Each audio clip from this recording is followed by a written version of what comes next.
तथा समसतिपदे चतुष्पदे विश्वं पुष्टं ग्रामे अस्मिन्ननातुरम्। ओम शांति शांति शांति।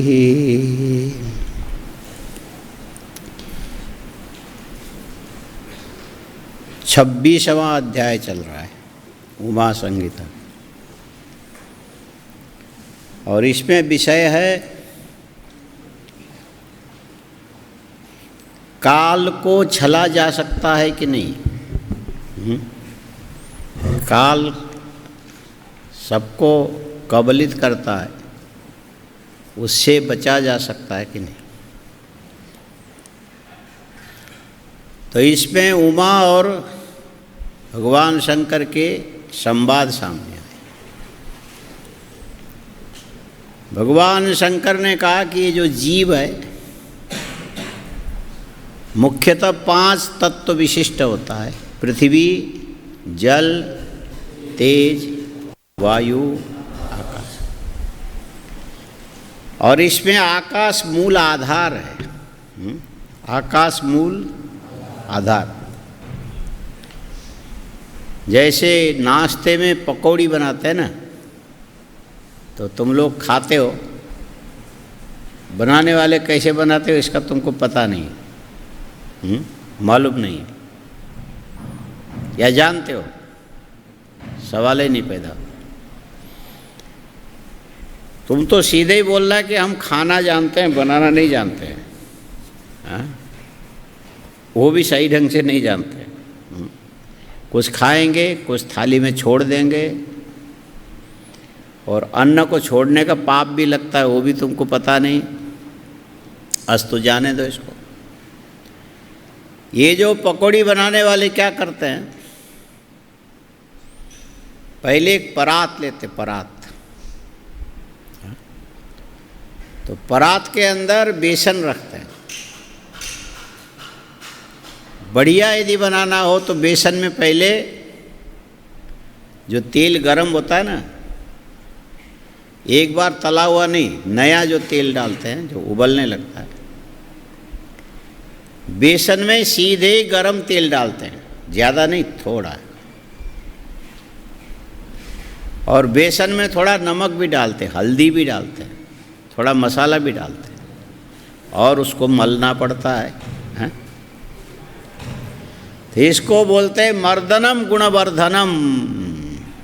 जितनी ज़्यादा मेहनत करके उसको मलोगे, पानी भी पड़ेगा।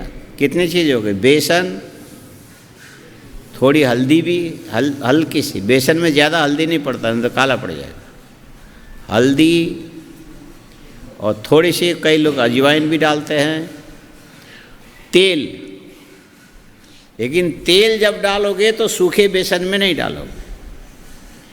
पानी से मलने लायक, आटा मलने लायक बना के थोड़ा सा घोलोगे, उसके ऊपर तेल डालना, उसके बाद फिर मलना। तो कितने चीज़ हो गई, बेसन, हल्दी, नमक, लाल मिर्ची भी डालते हैं, हरी मिर्ची भी डालते हैं। ये सारी चीज़ों से घोल तैयार करते हैं। क्या करते हैं, घोल। और अब खाने की सबकी रुचि अलग अलग है।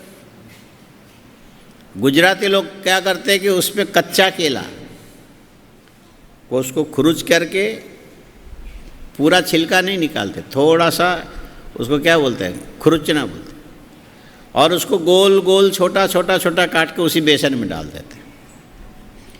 कई लोग क्या करते हैं कि कच्चे केले को काट करके थोड़ा नमक मिला के, नीचे पानी, ऊपर जाली, उसके ऊपर वो केला रख करके भाप में उबालते हैं। फिर उसके बाद वो नमक अंदर चला जाता तो फिर बेसन में डालते हैं। आलू की भी यही प्रक्रिया है।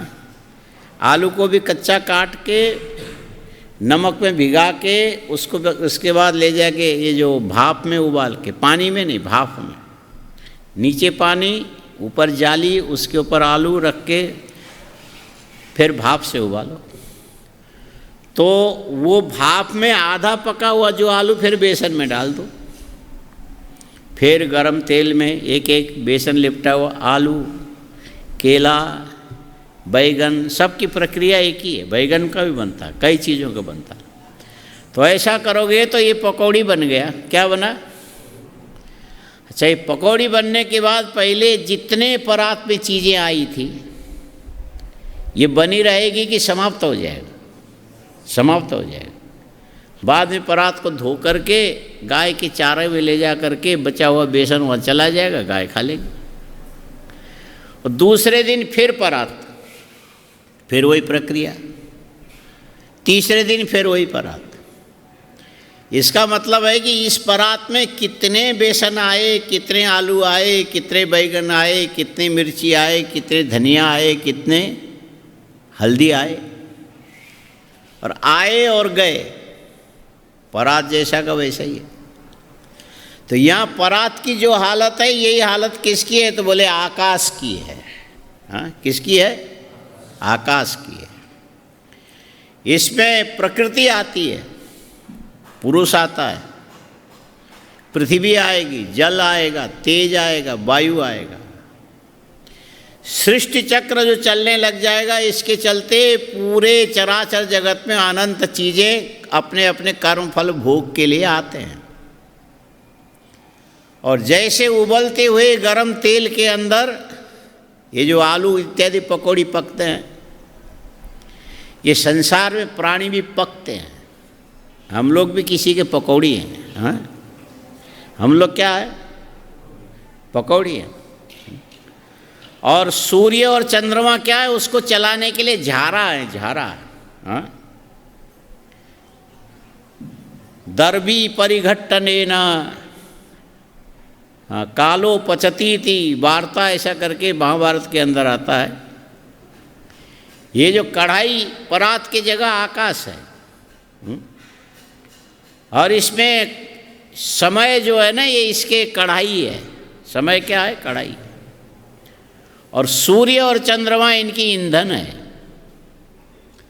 और ये जो रोज रोज चलने वाला प्रातःकाल, मध्याह्न काल, सायंकाल, फिर रात्रि, मध्य रात्रि, उत्तर रात्रि, फिर प्रातः संध्या, ये क्या? ये सारे प्राणियों को पकाने के लिए परमात्मा का चलाया हुआ ये कढ़ाई में खुरपा जैसे चलता है। हलवा घोटते हैं ना, हाँ, खुरपा चलता है। तो ये जो काल का खुरपा लगातार चलता रहता है। इसी के चलते आदमी जब पैदा होता तो छोटा, उसको कुछ पता नहीं, धीरे धीरे थोड़ा बड़ा, थोड़ा बड़ा, फिर समझने लगेगा, फिर पुस्तक दे दिया जाएगा, कलम दिया जाएगा, फिर स्कूल भेजा जाएगा। नहीं जाओगे तो मार के भेजा जाता है। हाँ, रोते हुए, चिल्लाते हुए, फिर उसके बाद अपने आप जाएगा। पहले बच्चे स्कूल नहीं जाना चाहते, और जब 6-7 साल जाने के बाद फिर कहते आज रहने दो, मत जाओ, तो फिर रोने लग जाएंगे, नहीं हम तो जाएंगे। तो ऐसा करते करते अवस्थाएं बदलती चली जाएगी। डिग्री मिल गई, इसके बाद नौकरी खोजोगे, फिर पेट पालने के लिए सब रास्ता देखोगे, इधर करोगे। ये करते करते इधर के बाल पकेंगे, हाँ, कान के।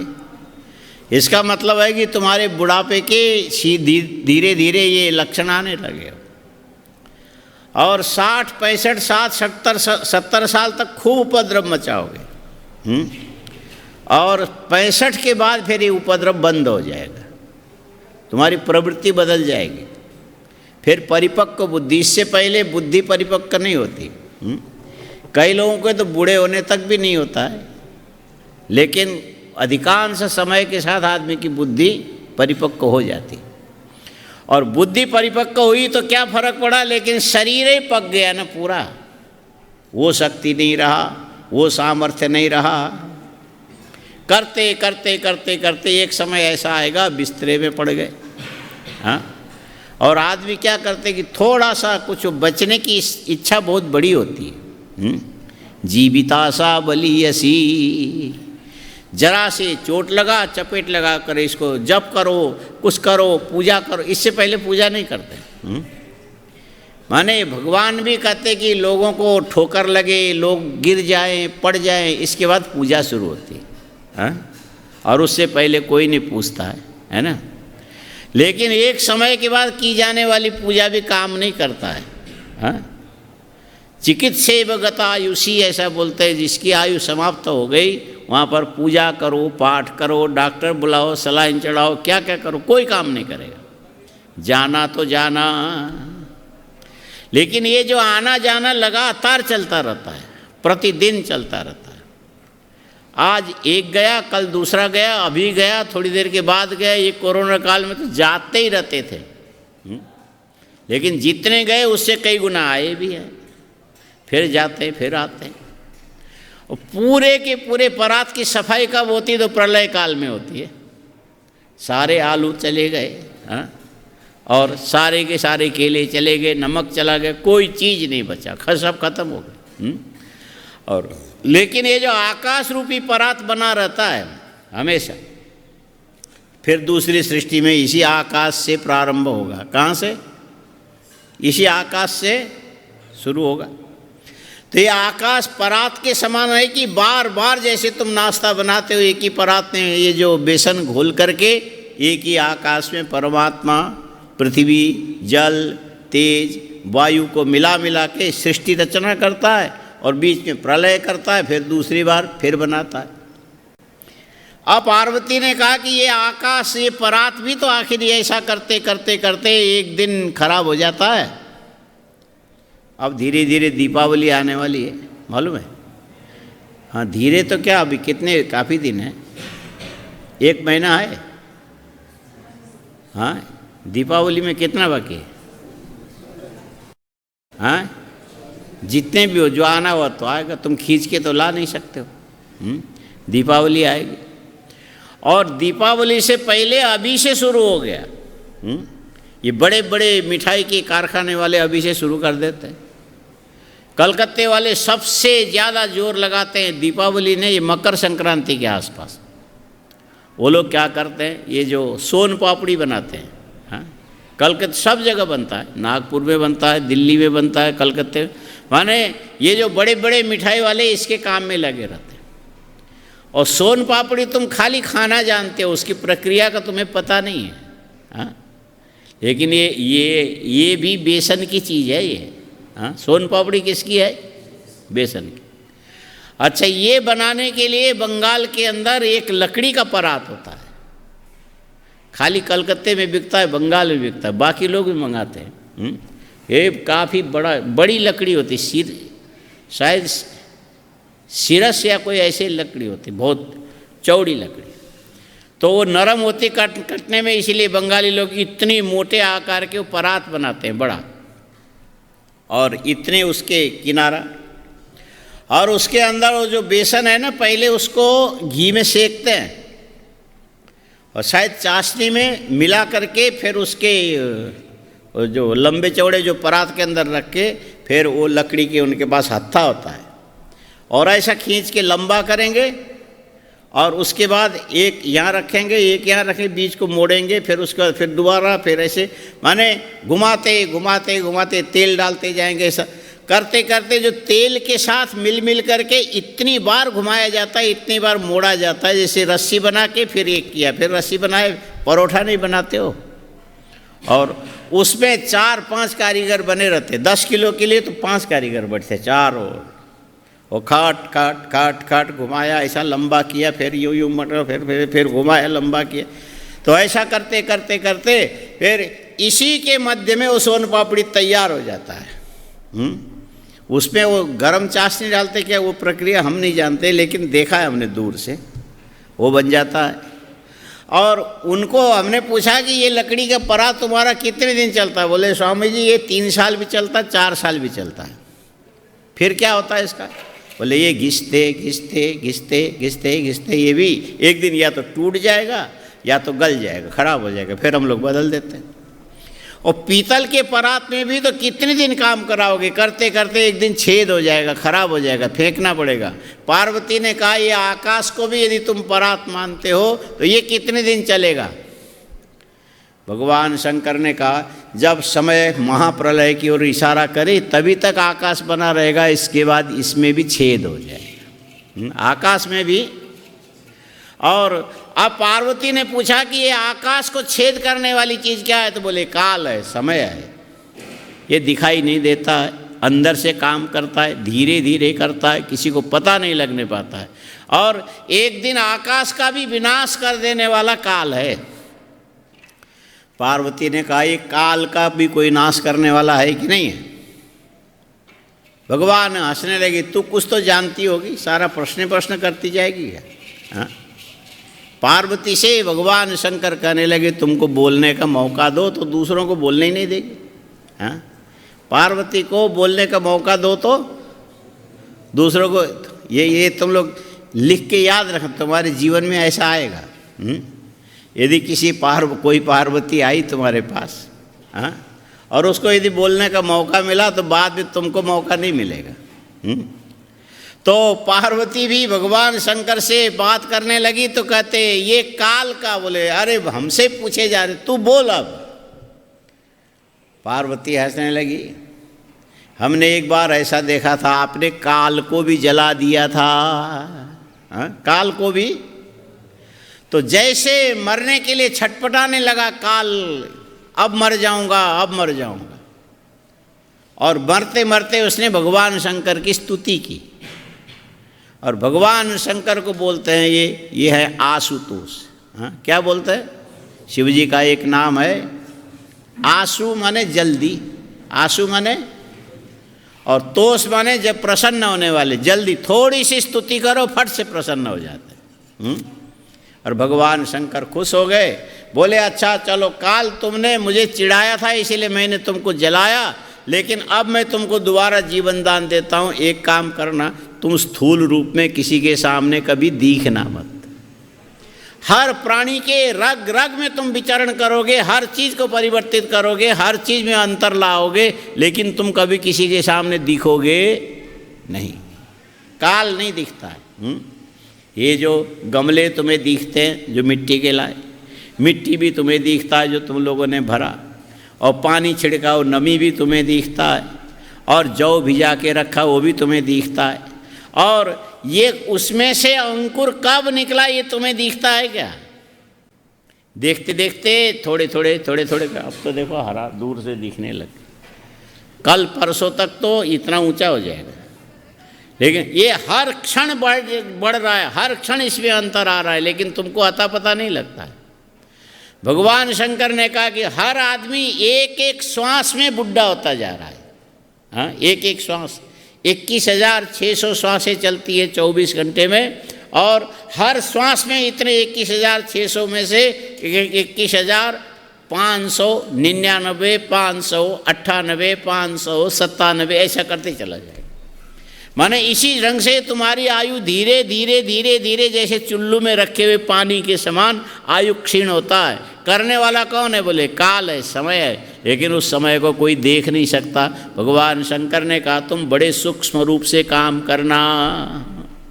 पूरी दुनिया परिवर्तित होती काल से होती, किससे? समय से होती। बोले अब ये बताओ कि इस काल को छलने का क्या उपाय है कि ये काल हमको परिवर्तित न कर सके।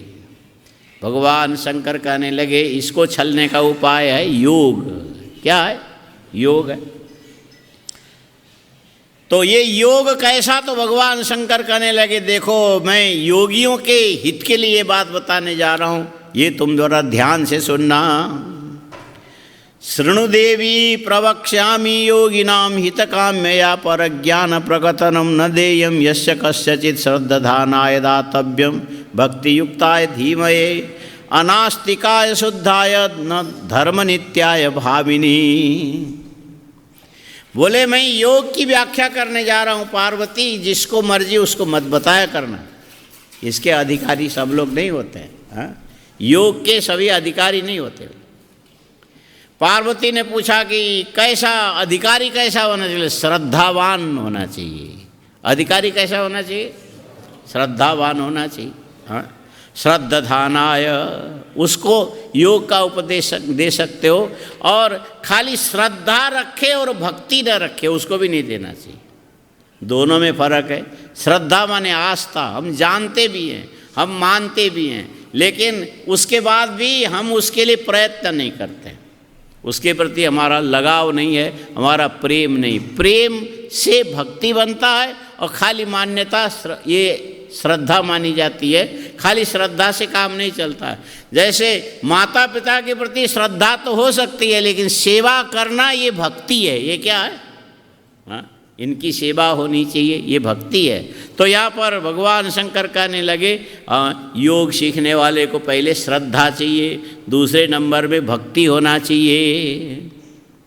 बोले अच्छा जी, श्रद्धा भी रहे और भक्ति भी रहे, बुद्धि ना रहे, उसको योग सिखाना चाहिए कि नहीं सिखाना चाहिए? बेकार है। हाँ, बुद्धि जरूर होना चाहिए। बुद्धि जहाँ पर नहीं है वहाँ पर कोई सिखाने का फायदा नहीं है। हाँ, बेकार चला जाएगा।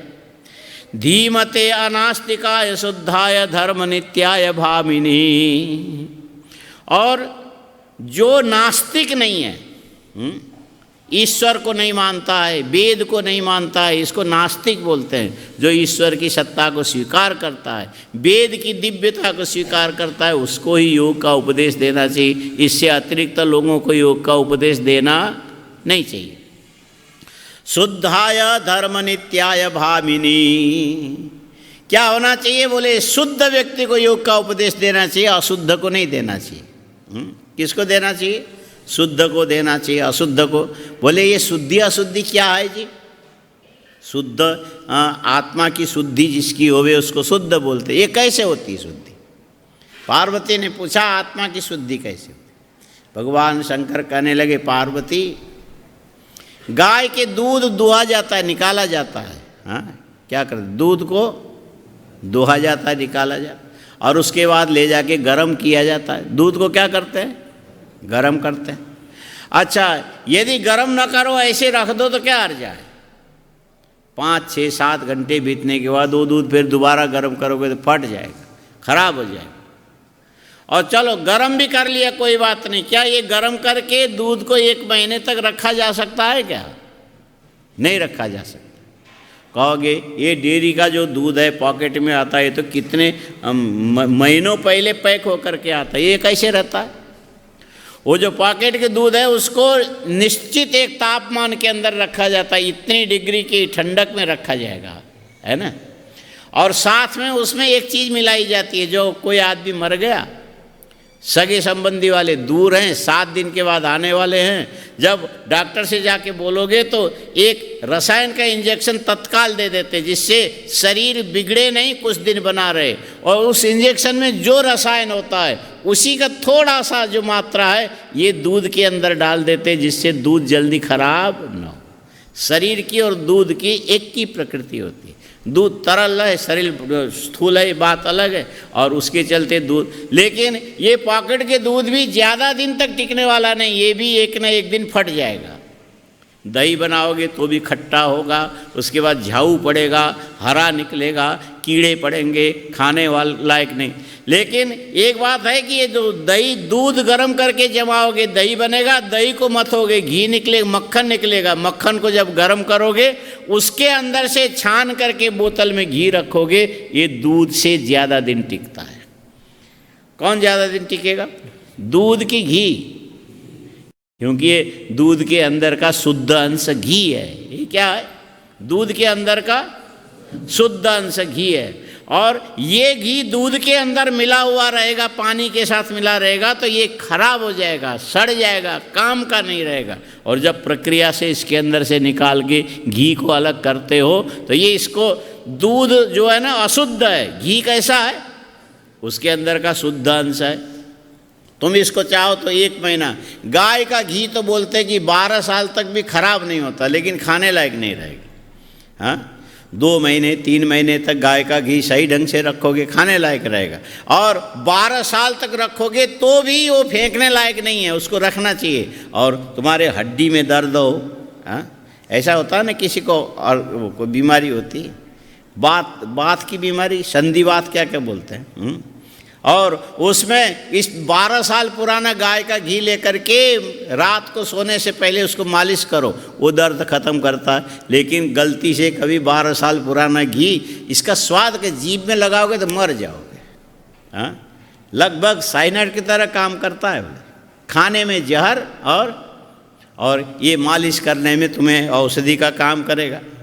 इसलिए कई चीज़ें ऐसी होती कि पहले जैसे तुमको बताया ना, ये जो बेसन है मर्दनम गुणवर्धनम, और ये जो पुराना गाय का जो घी है ये भी मलने में काम करेगा। इसीलिए आयुर्वेद में सबका अलग अलग हिसाब बताया जाता है। घृतात् शतगुणम तैलम मर्दने न तु भक्षणे। घी खाने से आयु की वृद्धि होती है, लेकिन घी से भी 100 गुना ज़्यादा आयु की वृद्धि करने वाला होता है तेल। कहोगे ये तो नई बात बता दी, लेकिन तेल खाने से आयु बढ़ाने वाला नहीं होता, तेल शरीर में मालिश करने से। इसीलिए तेल मालिश करो शरीर में, तुम्हारा शरीर ठीक रहेगा। खाने लग जाओगे तो बीमार हो जाओगे। हाँ, घी खाने से आयु बढ़ाता है तेल। मर्दनम गुणवर्धनम घृतात् शतगुणम तैलम मर्दने न तो, ये लिख लो, घृतात् शतगुणम तैलम मर्दने न तो भक्षणे। घी से 100 गुना ज़्यादा तेल काम करता है। यदि इसकी मालिश करोगे तो खाने में ऐसा काम नहीं करेगा, मालिश में काम करेगा। घृतात् शतगुणम तैलम मर्दने न तो भक्षणे। अच्छा, अब यहाँ एक चीज़ तो स्पष्ट हो गया कि दूध की अपेक्षा घी शुद्ध है, इसीलिए ज़्यादा दिन टिकता है। और आत्मा की शुद्धि की बात भी लगभग इसी ढंग की है। हाँ? आत्मा की शुद्धि कैसी है? ये जो आत्मा साधारण जो है, जन्म लिया, उसके बाद पढ़ने लगा, उसके बाद कमाने लगा, दुनिया में घूमने लगा, खाने लगा, ये चाहिए वो चाहिए वो चाहिए, इस प्रकार का जो आत्मा है, ज्ञान विहीन आत्मा है। कैसा है? ज्ञान विहीन आत्मा। और ज्ञान विहीन होने से इसमें असत जो वस्तु है, इसकी बुद्धि में आकर के मिली हुई होने से ये शुद्ध नहीं है, अशुद्ध है। कैसा है? अशुद्ध है। और शरीर के अंदर है, लेकिन अपने को शरीर से भिन्न मानता है। हाँ, शरीर से अपने को भिन्न मानता है। जैसे घी दूध के अंदर, दही के अंदर रह करके भी ऊपर ऊपर तैरता है, नीचे नहीं डूबता है। घी कभी पानी में नहीं डूबता, ऊपर ऊपर तैरेगा। और कभी आग में भी, सीधे आग में डालो तो जल जाएगा, बात अलग है, लेकिन गर्म करने से घी बहुत जल्दी नष्ट नहीं होता। अग्नि के तेज को अपने आप में लेकर के दूसरी चीज़ को तो पकौड़ी की तरह तल देगा, लेकिन स्वयं नष्ट नहीं होता। और डूबने वाले चीज़ों में निकल के गया तो ये बात अलग है, लेकिन घी जरा टिकाऊ होता है, आग से जलता नहीं और पानी में डूबता नहीं, कभी ख़त्म होता नहीं। और एक ही अक्षर उसका नाम, घी में एक ही तो अक्षर है, कितने हैं? हाँ, ये सबसे सबको प्रिय लगने वाली चीज़ है ये, क्योंकि ये दूध में से निकला हुआ शुद्ध अंश है। वैसे जैसे दूध के अंदर पड़े हुए घी के समान ही तुम्हारे अंतरात्मा के अंदर एक ज्ञानमय सत चित आनंद स्वरूप ब्रह्म विद्यमान है। इसको विवेक रूपी मथानी से मथ करके आदमी अपने बुद्धि के अंदर निश्चय कर लेता है, मैं शरीर नहीं हूँ, मैं मन नहीं हूँ, मैं बुद्धि नहीं हूँ, मैं प्राण नहीं हूँ, मैं विशुद्ध आत्मा सत हूँ, चित हूँ, आनंद स्वरूप हूँ। इस भाव में जिसने ध्यान करते करते करते करते अपने आप को बहुत कुछ शुद्ध कर लिया, उसको योग का उपदेश देना चाहिए। साधारण आदमी को योग का उपदेश दोगे तो सामने वाला कहे पागल बोल रहा है। क्या बोलेगा? ये आदमी पागल बोल रहा है। श्रद्धानाय दातव्यम भक्तियुक्ताय धीमते अनास्तिकाय शुद्धाय धर्मनित्याय भामिनी। अच्छा, अब ठीक है, आपने सब बता दिए। एक बात बताओ, इस योग का प्रारंभ कहाँ से होगा? हाँ, योग का प्रारंभ कहाँ से होगा? हाँ, एक बंदर था, बंदर। हाँ, एक बंदर था। और ये जो मार्च, आम का समय तो मार्च के बाद ही शुरू होता है ना। मार्च के अंतिम में आम आते हैं। आम कब आते हैं? नहीं, मार्च के अंतिम में आता है। हापुस सबसे पहले वही आता है। बम्बई में आता है, बहुत कीमत में जाता है। अच्छा, हाँ। और उसके 15 दिन के बाद फिर हापुस के बाद आएगा केसर, और केसर के बाद फिर गुजरात का लंगड़ा आता है। ये बड़ा गजब है, गुजरात का लंगड़ा आता है। कहाँ पर? बाज़ार में। बोलो, गुजरात का लंगड़ा बाज़ार में पहले आता है। ये बनारस का लंगड़ा बहुत बाद में आता है। हाँ, और गुजरात का लंगड़ा पहले आता है। लेकिन ये समझ में नहीं आता जो लंगड़ा आता कैसे है, लेकिन आ जाता है। गुजरात का लंगड़ा पहले, और ये सावन और भादों के अंत तक चलता है। कौन? बनारसी लंगड़ा आम। और ले करके टोकरी में ले करके और वो उधर के बिहार के यूपी के भैया लोग बेचने आते हैं। ले लो भैया, ले लो लंगड़ा आम ले लो। किसी ने कहा अरे तू झूठ बोलता है, ये लंगड़ा है। ये बाबू काहे शंका करत, शंका मत करो। अरे ये लंगड़ा नहीं होता तो चल के अपने आपके घर में अपने आप पहुंच जाता। हम अब टोकरी में उठा के ला रहे हैं, देख नहीं रहे, इसका मतलब ये चल के नहीं आ सकता, लंगड़ा है। अच्छा, ये जो समय समय पर जो आम के सीजन आता है, मार्च के महीने से शुरू होता है। कब से? मार्च के महीने से आम आता है। भगवती पार्वती ने कहा कि एक बंदर को मई के महीने में अच्छा सा आम खाने को मिला। खाने के बाद गुठली देखा, कहते इसको बोने से पेड़ होता है। उसको समझ में आ गया, और पेड़ होगा तो वो पेड़ में हम अधिकार जमाएंगे। उसके बाद जो फलेगा सारा फल हम अकेले। देखा कि बहुत विशाल पेड़ है, कितने फल लगते हैं। हमारे हरिद्वार में तो एक पेड़ बहुत बड़ा हो चुका है, और उसमें ऊपर में जो फल लगते हैं, पकने से पहले ये जो बंदर ही नुकसान करते हैं। तो एक बंदर ने सोचा एक पेड़ हम लगाएंगे और उसमें हम अधिकार कर लेंगे, किसी को आने नहीं देंगे और हम ही खाएंगे। ले जाके उसने उस गुठली को मिट्टी के नीचे दबाया। क्या किया?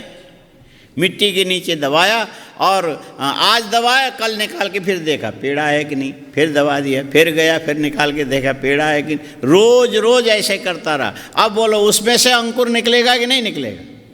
हाँ, आम के गुठली के फट करके उसके अंदर से अंकुर निकलने में 3 महीने लगते हैं। कितने?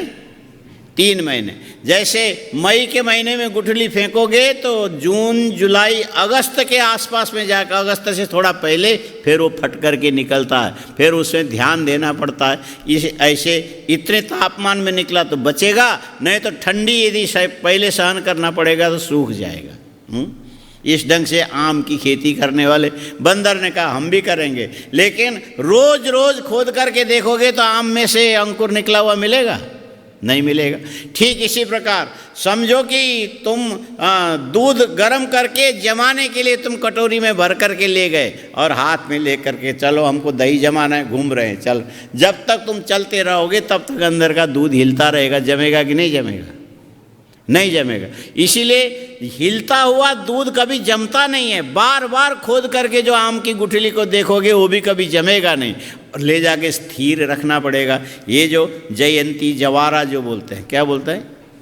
जयंती जवारा जो बोलते हैं ना, ये घट स्थापना के समय में जो लगा के रखते हैं, इसको स्थिर छोड़ना चाहिए, हिलाना नहीं चाहिए। यदि हिलाओगे तो ये जमेगा नहीं, हिलाओगे तो नहीं जमेगा। इसीलिए बड़े बड़े तपस्वी लोग क्या करते हैं कि अपनी तपस्या का मापदंड ऐसा बनाते, अपने हाथ में मिट्टी रखा, मिट्टी के अंदर थोड़ा पानी छिड़क दिया, उसके अंदर बीज बो दिया। अब हमको हिलाना नहीं, इसको अंकुरित होने देना है, और पूरा 9-10 दिन तक ऐसे बैठे रहेंगे। और ये क्या, इसका नाम क्या बोले? इसका नाम है स्थिरता।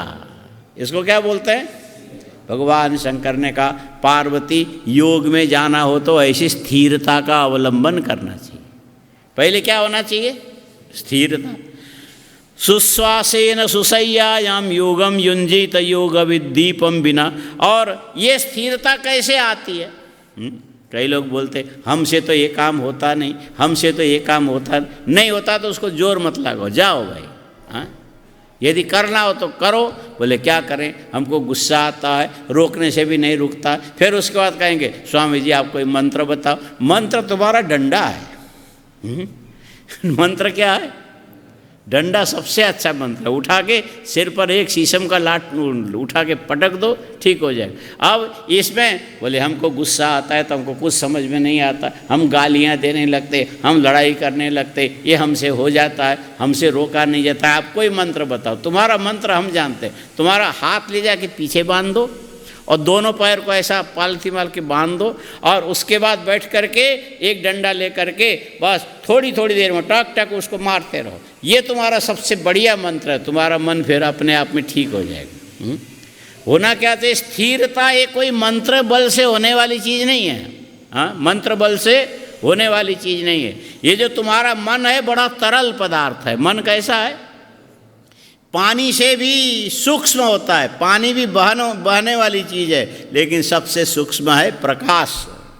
प्रकाश एक जगह जलते ही जैसे चारों ओर फैलने लगता है, ठीक इसी प्रकार उससे भी अत्यंत सूक्ष्म प्रवाहशील होने से ये जो मन है आँखों से निकल के बाहर जाके इतने सारे दृश्य में फैल गया, कान से निकल के पूरे जगत में फैल गया, और जिह्वा से निकल के रसमय बन गया, नाक से निकल के गंधमय बन गया, त्वगिंद्रिय से निकल के स्पर्शमय बन गया।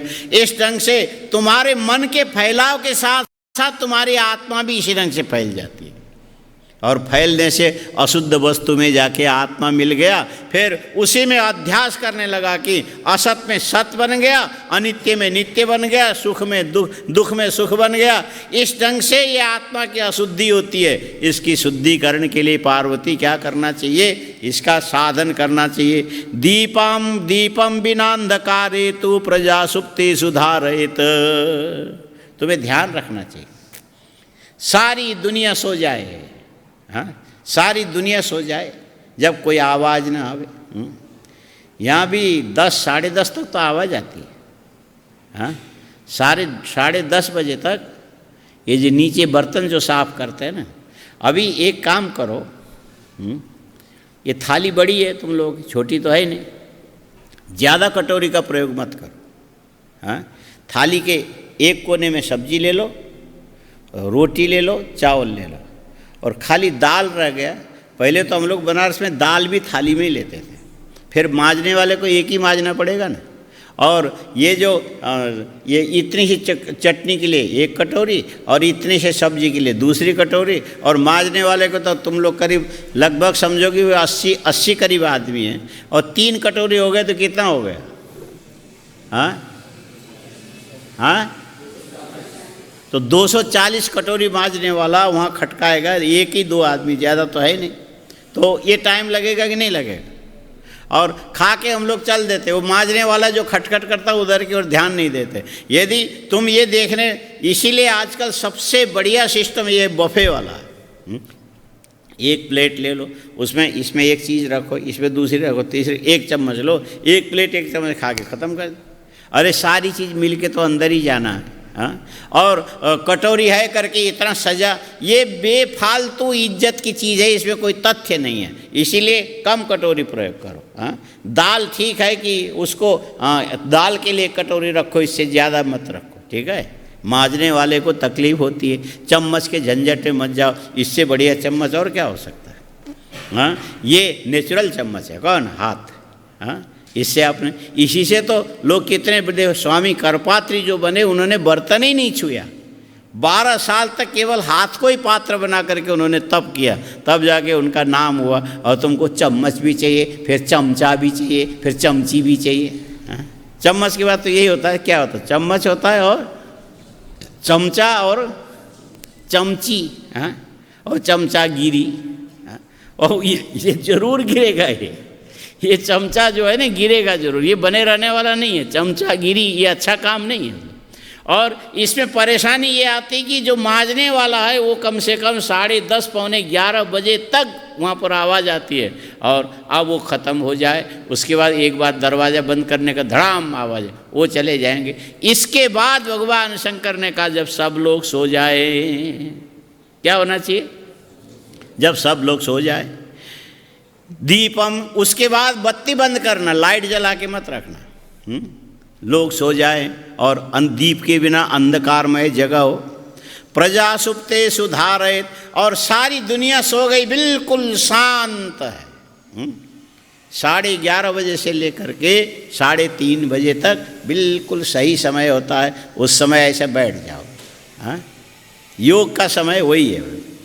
धारय तर्जन्याम पिहितो कर्णो पीड़यित्वा मुहूर्तकम। शुरू कहाँ से करना? तो बोले ऐसा करो। ये हाँ, कैसा करोगे? ये अंगुली है ना, इसको कान में चाहो तो थोड़ी सी रुई रख लो, और लेके उस रुई को दबाओ अच्छी तरह से, और ऐसा सीधे होके बैठ जाओ। हाँ, सीधे हुए बिना काम नहीं चलेगा, है ना। माने दुनिया में सीधाई की इज्जत है। ये आदमी सीधा है, ये आदमी टेढ़ा है। किसी किसी को बोलते ये आदमी तो बड़ा सीधा है, एकदम जलेबी की तरह सीधा है। क्या बोलते हैं? और कुछ को बोलते ये तो दराती की तरह सीधा सीधा है। हाँ, दराती भी टेढ़ी होती ना, और ये कोई सीधा।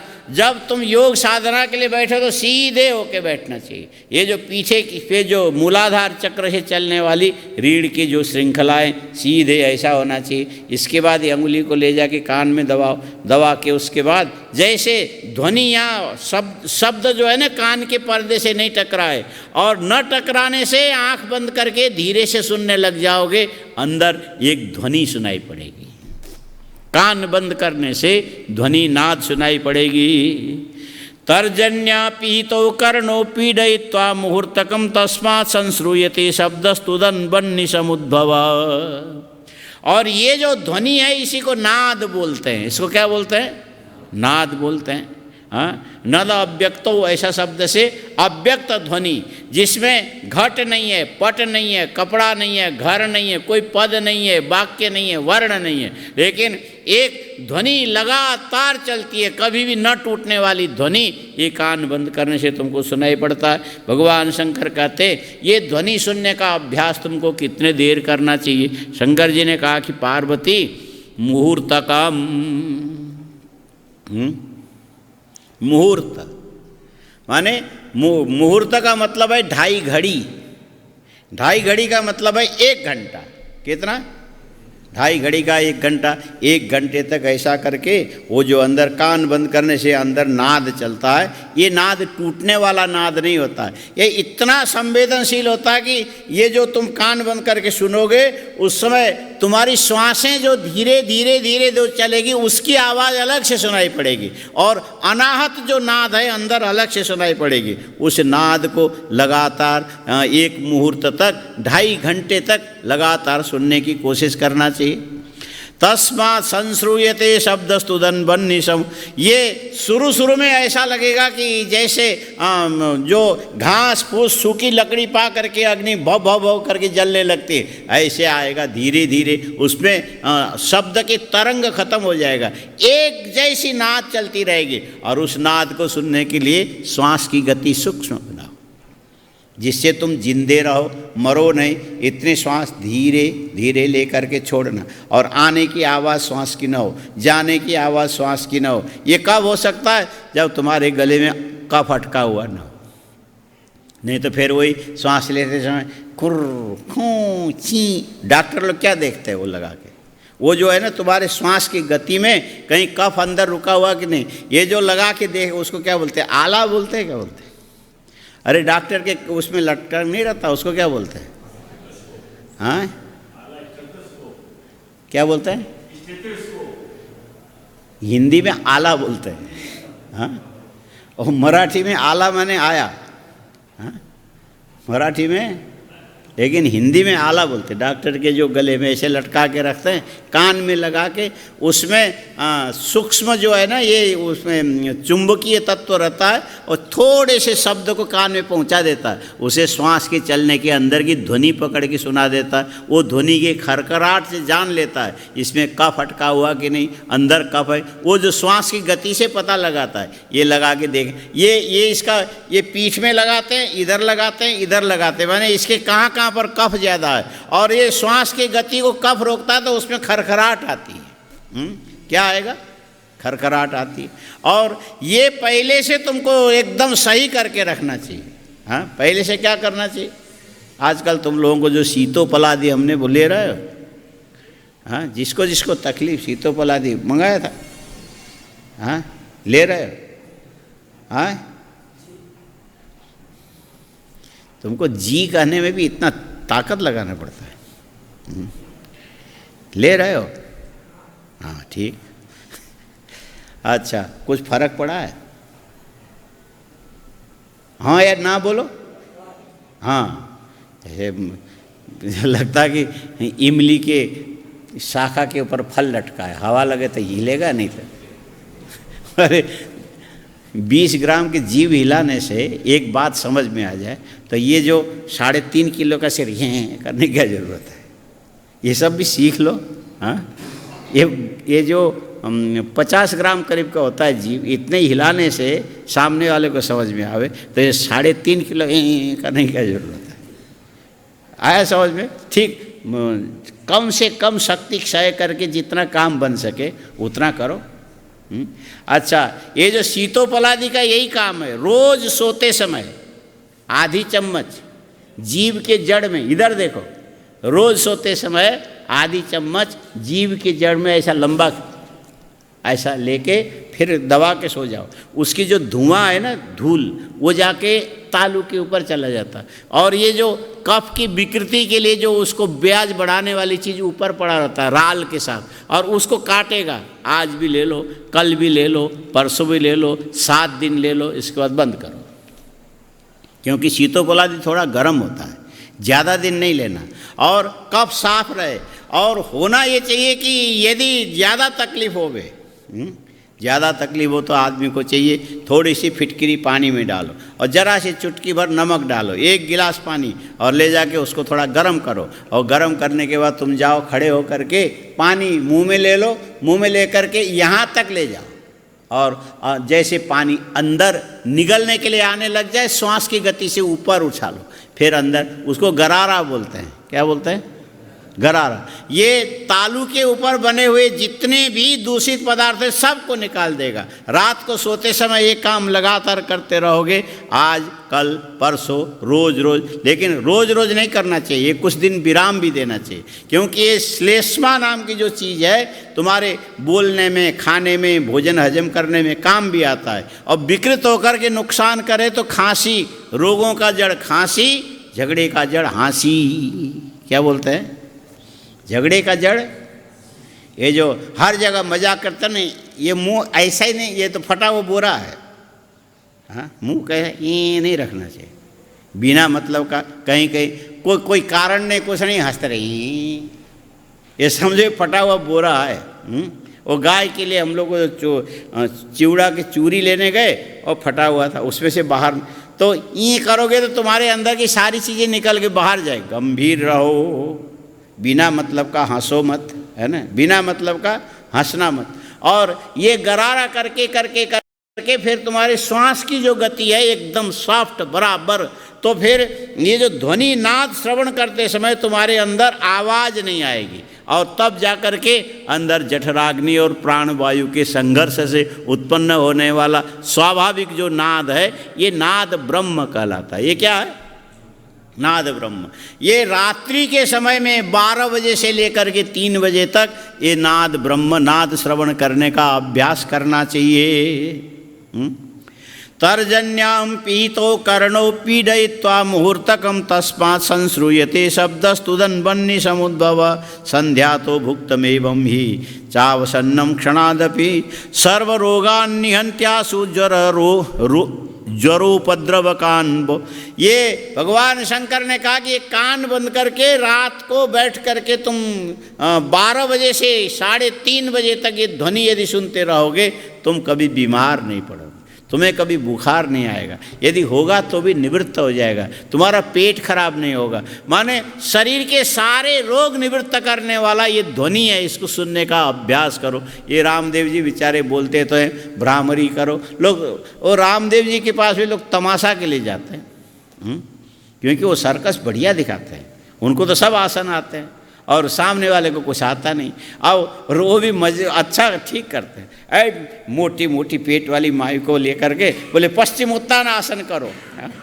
वो बेचारी एक माई ने किया पश्चिमोत्तान आसन का मतलब ये जो पैर को लंबा सीधा रख करके अंगूठा पकड़ के ऐसा झुक करके नाक को इसमें घुटने में, और इनका तो सदा हुआ शरीर हो गया। और एक माई ने बैठे बैठे तो उसका पीछे कपड़ा ही खराब हो गया। हाँ, इतना तो उसका पेट था, यूं करते दब गया। हाँ, सबका हिसाब होना चाहिए ना, पहले पेट साफ करके आओ और पेट सही सही तरीके से रखो और तुम आसन करने के लिए सीधे ही चल। लेकिन वहाँ पर मज़ा आता है कि इतने लोग सारे बैठे हैं, रामदेव जी के साथ सब होता है ना, ठीक है, उसमें से 1 2 3 भी सीख लोगे। लेकिन वो बार बार ये बताते कि भ्रामरी करो। क्या बोलते हैं? भ्रामरी करो। हाँ, कान बंद करो, नाक बंद करो, और उसके बाद आँख बंद करो, और अंदर से जो एक आवाज़ गूंजाओ, जैसे भौंरा आवाज़ करता ऐसे चारों ओर गूंजने। ये ध्वनि से भी तुम्हारे रक्त संचार की जो बंद हुई जो नालियाँ हैं ये खोल देती है। लेकिन इसको धीरे धीरे धीरे धीरे धीरे कभी तुम प्रयोग करके देखना हो, इतना मोटा एक मार्बल का पत्थर ले लो और उसके बाद इतने बड़ी लोहे की कील ले लो जो तीखा ना हो, और लेकर के एक छोटी सी हथौड़ी ले लो, लेके वो कील को ऐसा करके टक टक टक करते रहो। 3-4 हज़ार बार टक टक करोगे और उसके बाद कितने भी मजबूत पत्थर क्यों नहीं होगा, उसको एक तीखे कील से ऐसे ऐसे घुमाओगे तो वो मिट्टी जैसा छेद होकर के यहाँ पीछे निकल जाएगा। आया समझ में? ड्रिल करने का पुराना तरीका ये था। ये मशीन तो अब निकली ना, ये ड्रिलिंग जो मशीन है अभी निकली। पहले तो मिस्त्री लोग बैठ के ऐसे टक टक टक टक टक करके पत्थर में ऐसे छेद कर लेते थे बराबर, न इधर टूटेगा न इधर टूटेगा न इधर टूटेगा। वो ध्वनि केवल उसके अंदर के परमाणु के अवयव को जो जोड़ के रखता है ना उसको अलग कर देगा। लेकिन इसमें धैर्य रखना पड़ेगा। इसीलिए बोलते पत्थर में लगातार चोट करते जाओ, आज नहीं तो कल, कल नहीं तो परसों, कभी न कभी उसमें से छेद होकर के ही रहेगा। ठीक इसी प्रकार ये जो ध्वनि है अंदर से लेकर के मस्तिष्क में गुंजाने लग जाओगे, तुम्हारे जो नस मस्तिष्क के अंदर के छोटे छोटे नस नाड़ियों में जहाँ अवरोध आ गया, ये भ्रामरी जो नाम के प्राणायाम है, ये एक प्रकार के प्राणायाम है, ये भ्रामरी समझ लो। ये तुम्हारे मस्तिष्क के अंदर के सारे रोगों को निवृत्त कर देता है। आज भगवान शंकर भी रामदेव बन गए। बोले बताने लगे ऐसा योग करो, यश्चोपलक्षय नित्यैराकारं घटिकाद्वयं जित्वा मृत्यु तथा कामं स्वेच्छया पर्यटित। बोले ये यदि जीवन भर 2 घटी रात्रि को ऐसा ध्यान करने लग जाओगे, अनाहत नाद को श्रवण करने लग जाओगे, तो तुम जब चाहो तब मर सकते हो। हाँ? इसका मतलब ये नहीं कि अभी मरें, जितनी लंबी उम्र चाहो उतनी लंबी उम्र तुम बना सकते हो। रात को 2 घड़ी तुम्हें इस ढंग से अनाहत नाद का ध्यान करना चाहिए। समझ में आया? यथा नदति खे शब्दो प्राविड भी सुसंयत तम श्रुत्वा मुच्यते योगी सद्य संसार बंद। बोले ये सुनते सुनते सुनते सुनते एक दिन ऐसा आएगा अभ्यास करते करते, और तुमको जो अंदर का नाद है, जो श्रावण के शुरू में जो गहन एकदम घोर काला सा बादल आता है, उसमें गंभीर जो बिजली चमकने से जो गरजने लगता, उस मेघ के समान गंभीर नाद अंदर सुनाई पड़ने लग जाए तो समझ लेना चाहिए योगिर ततः स योगी वीर नित्यम सूक्ष्म सूक्ष्म। इससे इस योग के द्वारा योगी क्या बनता है? बोले ये संसार बंधन से धीरे धीरे धीरे मुक्त हो जाता है। राग निवृत्ति का ये साधन है। अनाहत नाद को श्रवण करने की कोशिश करो, और ऐसे अभ्यास करने से योगी स्थूल से सूक्ष्म बनता है। क्या बनता है? स्थूल से सूक्ष्म बनता है।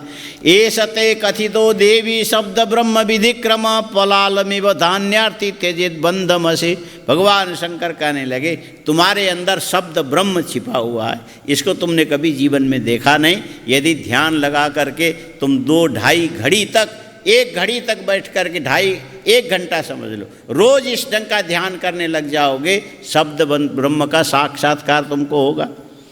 शब्द ब्रह्मतिदं प्राप्य ये केचिदन्य कांक्षिण घ्नन्ति ते मुष्टिनाकाशं कामयन्ते क्षुधाम तृषाम। बोले इसमें ध्वनि को पहचानना पड़ेगा, कितने प्रकार की ध्वनि निकलते, और हर प्रकार की ध्वनि के अलग अलग प्रकार का फल होता है। ये कितने 9 प्रकार की ध्वनि होती है। कितने प्रकार के? 9 प्रकार की ध्वनि। हाँ, एक है घोष।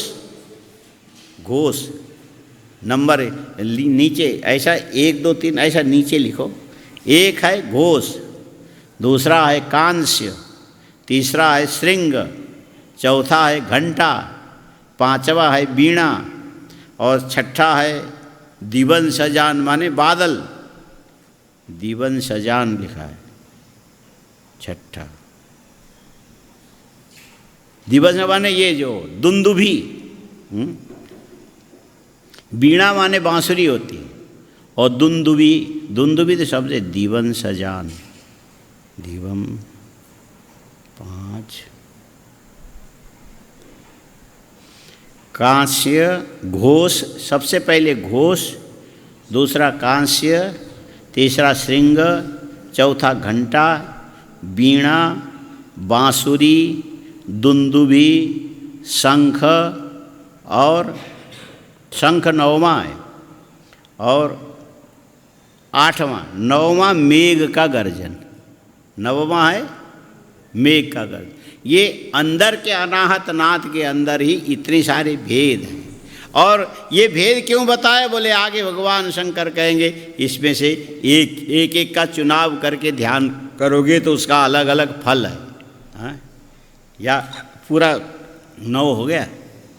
हाँ, फिर से बोलते हैं, घोष, कांस्य, श्रृंग, घंटा, वीणा, दिवंसजान, दुंदुभी, शंख और मेघ। 9 हो गया।